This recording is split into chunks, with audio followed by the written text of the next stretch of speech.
Hey, Sean and John here. What we're going to do today is show you how to ride a bike. Your company is offering this training for free, so you'll be able to ride between office grounds faster than ever before. Hopefully by the end of it, you'll be able to confidently ride a bike a short distance without any aid.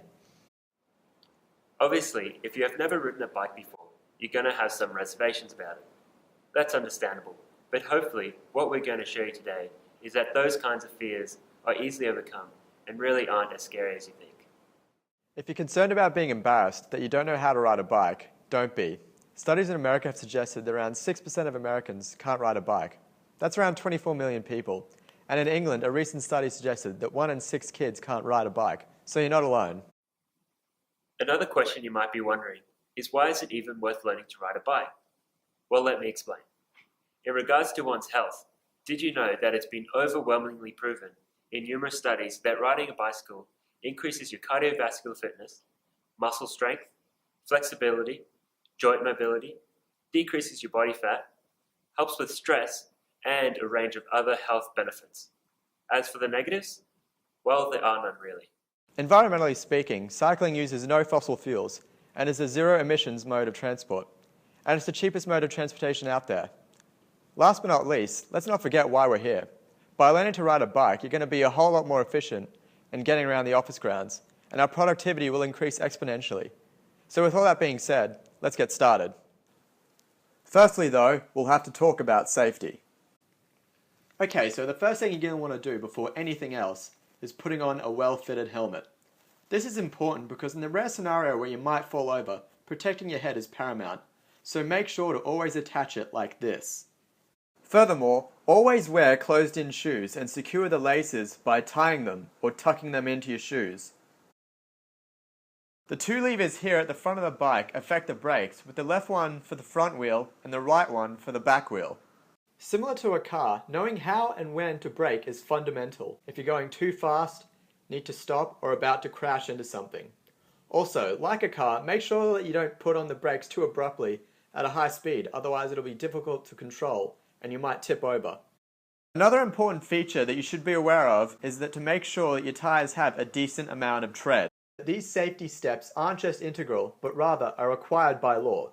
So make sure you follow them, otherwise you could face some major consequences. Try to think of it in the same way as a car. As soon as you get on, make sure you're wearing a helmet in the same way that you'd put on a seatbelt. Choosing an appropriate training location is highly important for beginners, as it minimizes risks and allows for more room for practice. We would suggest a grassy area, preferably one with a sloping hill, and one that is relatively empty, just to make it a little easier on you if you're still feeling a little embarrassed. So obviously, as you can see, by practicing on grass or a similar soft surface, and wearing the proper safety equipment, even if you do fall over, it's not going to hurt as much as you think, if at all. Okay, so the first step one should take after finding a suitable location is to ride a bike without the pedals, with the overall purpose here being to build a comfortable sense of balance. When coasting down a hill, at first make sure your feet are on the ground and that you walk down the hill with the bike between your legs. During this stage, you can also try to lift your feet up and see if you can manage your balance without having your feet on the ground. After getting the hang of that, you'll want to move on to the next step, which is trying to ride the bike by rolling it down the hill at a slow pace. The difference this time being that you want to try and put your feet on the pedals and off the ground completely. The goal here is to see how long you can keep your feet on the pedals. At the same time, however, don't feel pressured to keep them there. If you lose your balance or you feel unsafe, you can always put your feet back on the ground. This is all part of the learning process and is 100% normal. Now, once we've got the hang of that, trying to actually pedal the bike down the hill without your feet being on the ground is the next step. To do this, you need to have your feet on the pedals and then apply a small amount of force, or as much as necessary, to move the pedals in a forward motion. Pushing yourself forward and then putting your feet on the pedals as fast as possible is an appropriate starting method one should use. Your goal for this step is to pedal smoothly and be well balanced.